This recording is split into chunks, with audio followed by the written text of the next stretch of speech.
दोस्तों आइए आज की इस वीडियो में बात करते हैं इस कुतर्की महाशय केशवर पाल की, जो गीता तत्वज्ञान के नाम से अपने कुतर्क व्यक्त करते रहता है। तो इनको ये भी ज्ञान नहीं है कि अक्षर किसे कहते हैं, शब्द क्या है। ओम 5 अक्षरों से मिलकर बनता है, तो इनको इस बात का विशेष रूप से ज्ञान नहीं है और लोगों को जो है भ्रमित करते हैं। मतलब इसको ये नहीं समझ आता कि ये बोलने क्या लग रहा है। पहले कुछ और बोल देता है, बाद में कुछ और बोल देता है। उसी झोला छाप नितिन दास की तरह वो भी ऐसा ही भुलक्कड़ व्यक्ति है जो संतरामपाल जी महाराज के ज्ञान को चैलेंज करने की कुचेष्टा कर रहा था। तो संतरामपाल जी महाराज जी ने 4 किस्तों में उसको बेपर्दा किया है कि अब वो जगह जगह बौखलाया फिर रहा है, संतरामपाल जी की बुराई करते फिर रहा है। गीता के नाम पर अपनी घटिया मानसिकता में लिप्त ये महाशय अपने पोंगा पंडितों की दुकान को बचाने के जबरन प्रयास में लगे रहते हैं। पहले तो ये उन पोंगा पंडितों की बातों को सुना करते थे, उन कथावाचकों की बातों को सुना करते थे। फिर उन्होंने सोचा कि कहीं ना कहीं और हमने ज्ञान ग्रहण करना चाहिए। फिर ये पहुंचे राधा स्वामी पंथ में, वहां से इन्होंने ये थ्योरी ले ली। आत्मा परमात्मा का ऐसे डेफिनेशन है जैसे समुद्र है और उठने वाली लहरें, जो लहरें हैं वो आत्मा है, आज जो समुद्र है परमात्मा है। समझा? परमात्मा और अंकल एक बात जो होता है उसको आत्मा कहते हैं और निराकार रूप में परमात्मा है। सोना है। सुनो, अगर परमात्मा अगर यहाँ से मिल जाए, अगर कोई समुद्र में जाके मिलना है तो कौन जाएगा उस परमात्मा के पास? परमात्मा को कहीं आना जाना नहीं रहता यार।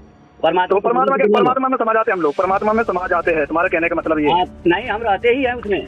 हम सदा ये सब आगे परमात्मा है, पीछे परमात्मा है, ऊपर परमात्मा है, नीचे परमात्मा है, अगल है बगल है, सब तरफ परमात्मा ही परमात्मा है। कि आत्मा और परमात्मा एक ही है और उसने अंत में समुद्र में जाके मिल जाना है। उसके बाद ये कुछ समय संतरामपाल जी महाराज जी की शरण में आकर कुछ मंत्र प्राप्त कर लिए। आज भी हमारा भाई है और उनके नाम मंत्र जाप करता है और मैं छोड़ चुका हूँ, ठीक है।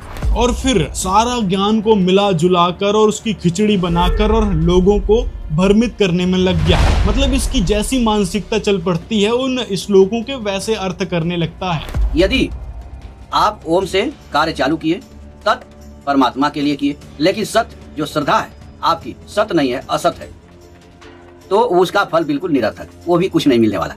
तो रामपाल जी केवल ओम तत् सत की बात की है, लेकिन भगवान ने ओम तत् सत और असत की बात बताई। तो यहाँ बताया है गुरु बिन काहू न पाया ज्ञाना, जो थोथा बुछड़े मूड किसाना, गुरु बिन वेद पढ़े जो प्राणी, और समझे न सार रहे अज्ञानी। तो ये सभी अज्ञानी थे।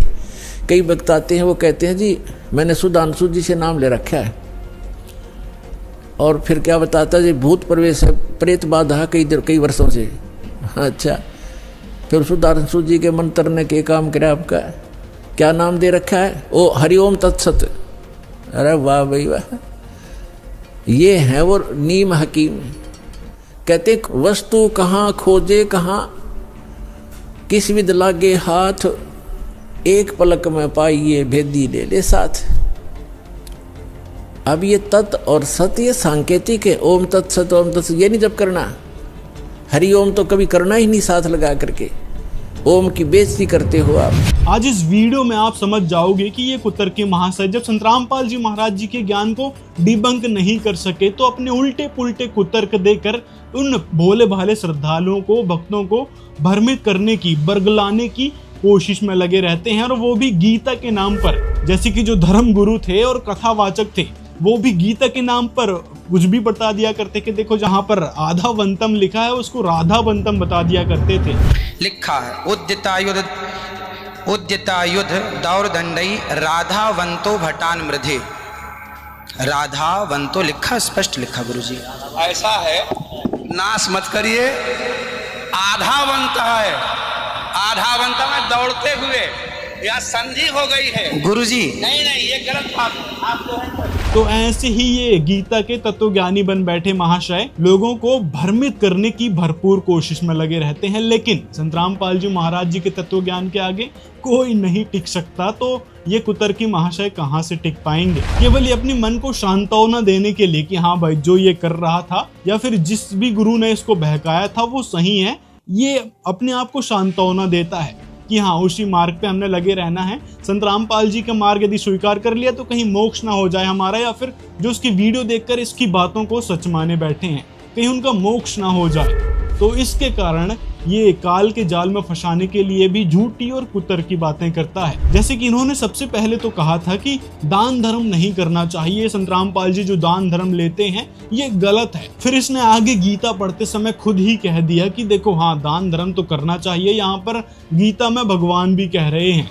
मुक्ति चाहने वाले मनुष्यों द्वारा फल की इच्छा से रहित होकर अनेक प्रकार की यज्ञ और तप रूप क्रियाएं तथा दान रूप क्रियाएं की जाती है। किस लिए की जाती हैं?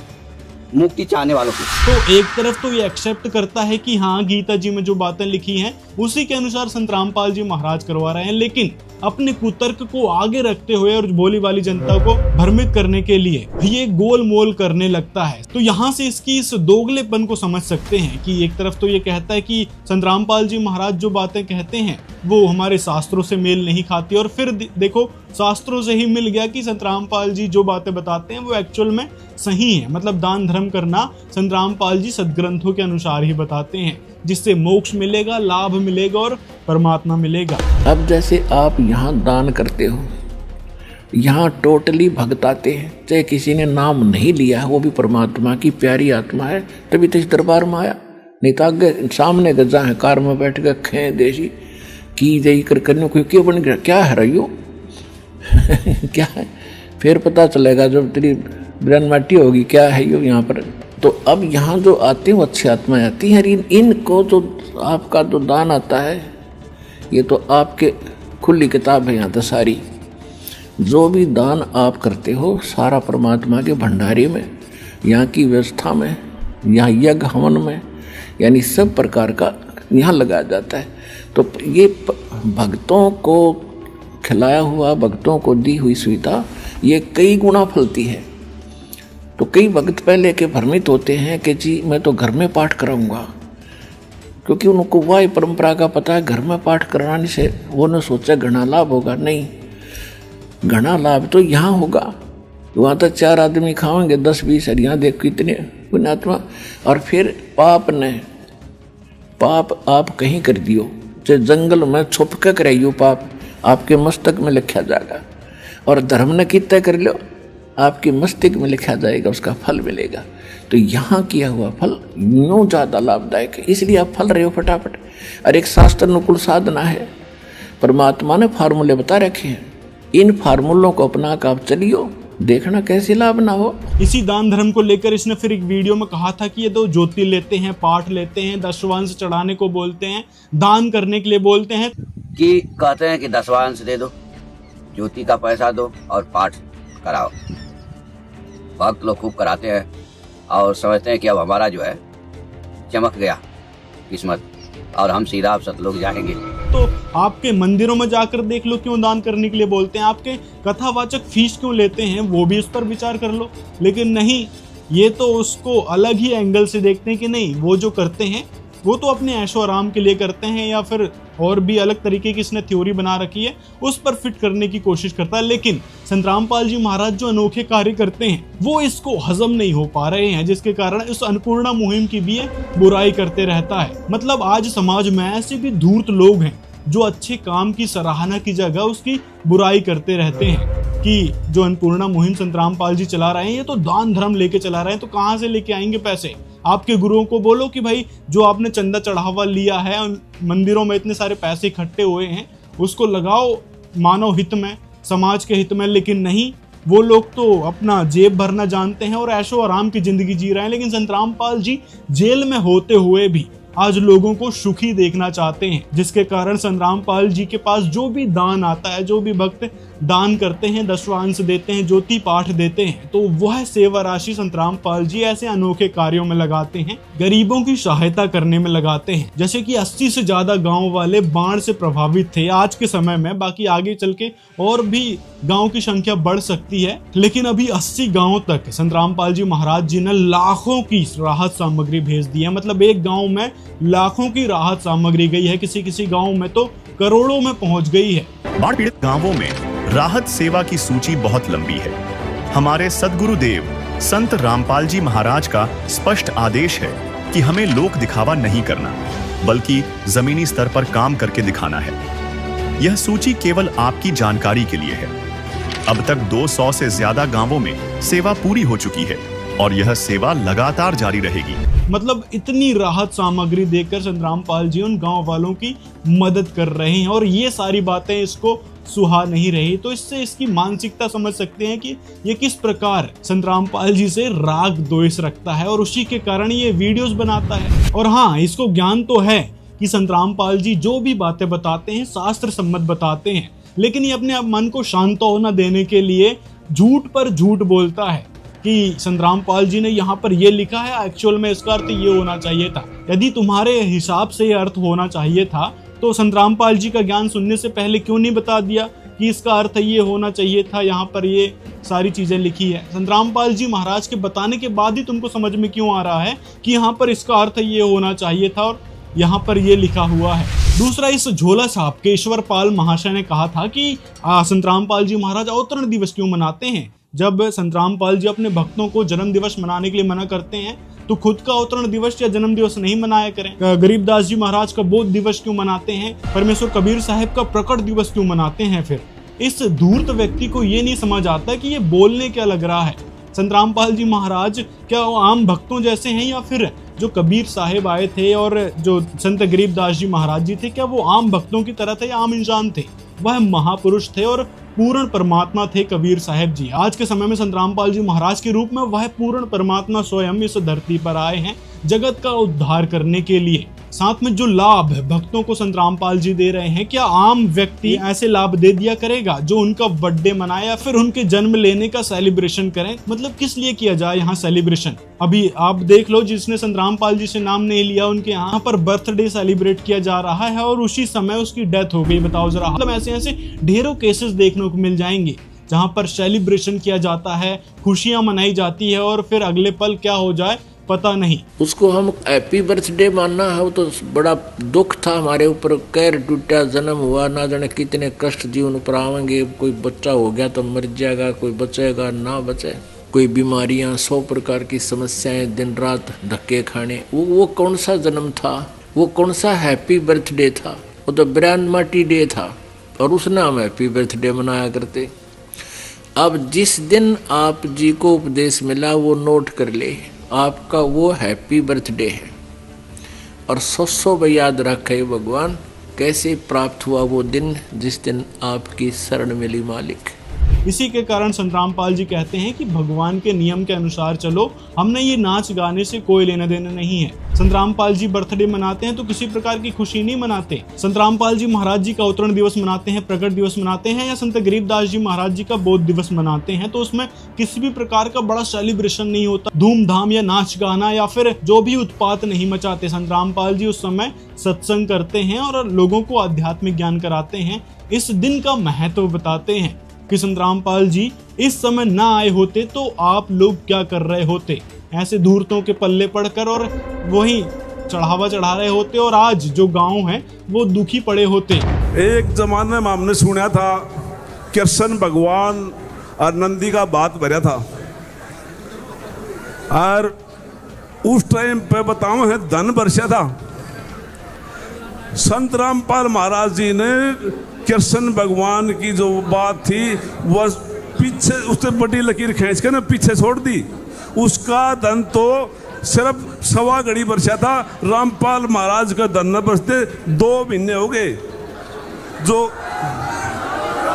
गुरु रामपाल जी भगवान जी की जय हो। और जिनको चढ़ावा चढ़ा रखे हैं वो अपना ऐशो आराम से जिंदगी जी ही रहे हैं। तो आज संत रामपाल जी यदि नहीं होते तो आप लोग भी दुखी होते और संत रामपाल जी महाराज जी ने जिन लोगों की मदद की है वो भी आज दुखी पड़े रहते।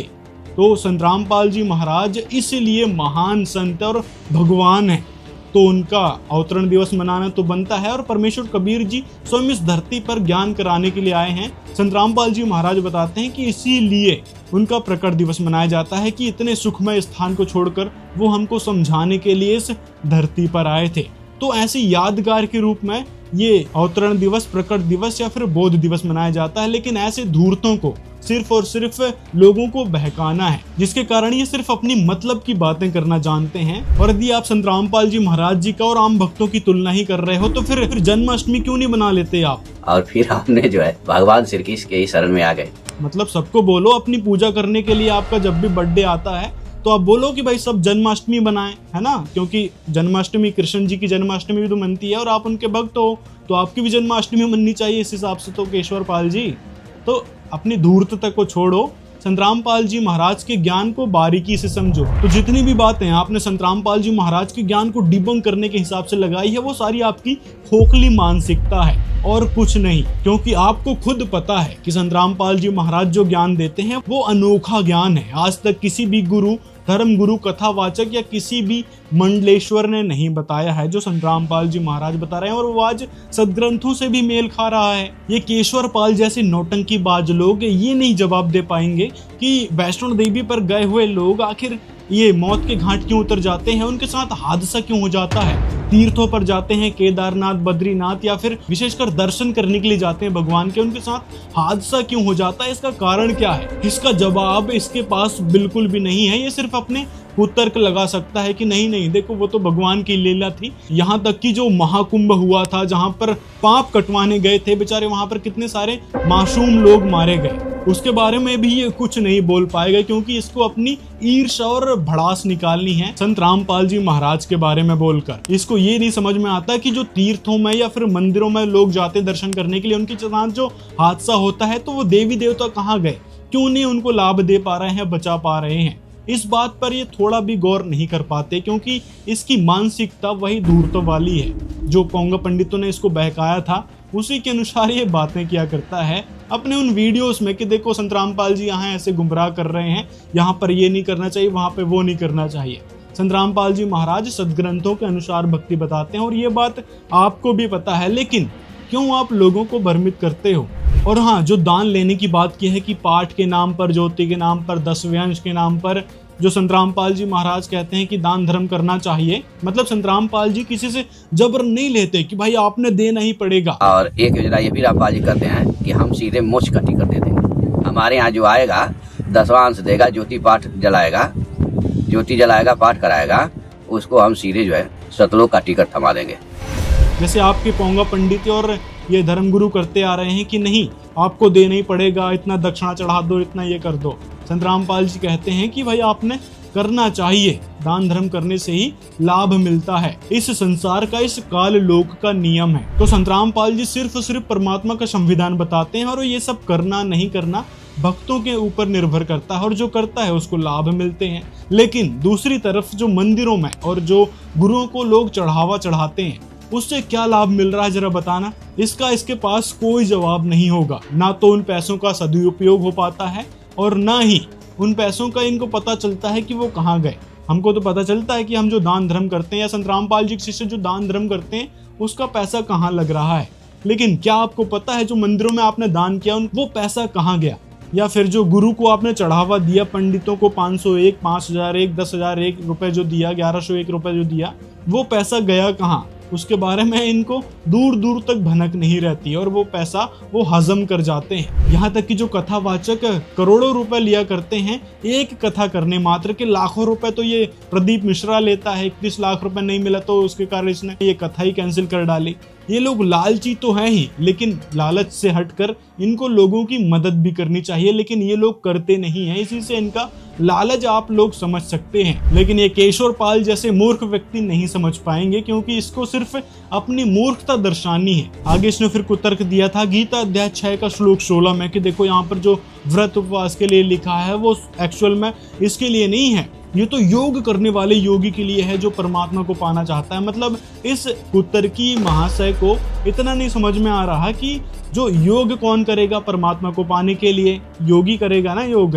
तो योग मतलब क्या हुआ? गीता अध्याय 6 के श्लोक 1 से पढ़ते आओ ध्यान से, वहां पर परमात्मा के पाने की विधि बताई गई है कि इस प्रकार से परमात्मा को पाया जा सकता है। तो भगवान से लाभ लेने या परमात्मा को पाने के लिए वो भक्ति विधि बताई गई है, योग बताया गया है, योगी को करने के लिए कहा है। योगी मतलब भक्त और योग मतलब भक्ति। परमात्मा को प्राप्त करने के लिए ही योग कर रहे हैं, मतलब भक्ति कर रहे हैं। ये उस हठ योग को समझ रहा होगा जो ऋषि महर्षि करते आ रहे थे, तो उसको भी भक्ति कहेंगे क्योंकि वो परमात्मा की दीदार करने के लिए कर रहे थे। और ये भी जो उपवास वगैरह करते हैं ये भी परमात्मा से लाभ लेने के लिए कर रहे हैं, मोक्ष प्राप्ति के लिए कर रहे हैं। लेकिन ये तो समझ बैठा है कि जो उपवास करते हैं वो तो मौज मस्ती करने के लिए करते हैं, मतलब भगवान से इसका कोई लेना देना नहीं है। ऐसी मूर्ख बातें केवल ये केशवर पाल जैसे लोग कर सकते हैं। तो ऐसी इसने ढेरों अपने वीडियोस में कुतर्क भरी बातें की हैं। मतलब हर एक वीडियोस में मैंने देखा कि भाई पहले तो उसको डिबंक कर दिया, लेकिन आगे जब शास्त्रों को पढ़ता है तो संत रामपाल जी महाराज जी की बातें ही सही निकलती हैं। और यदि संत रामपाल जी महाराज गलत बता रहे हैं, शास्त्रों के विरुद्ध बता रहे हैं, तो कहाँ गए आपके वो धर्म गुरु और धर्म के ठेकेदार? सामने क्यों नहीं आते, जवाब क्यों नहीं देते कि संत रामपाल जी आपने यहाँ पर गलत बताया है, ये प्रमाण यहाँ पर फिट नहीं बैठता, यहाँ पर इस चीज के बारे में बोला गया है। आप जैसे धूर्तों को आने की क्या जरूरत पड़ गई?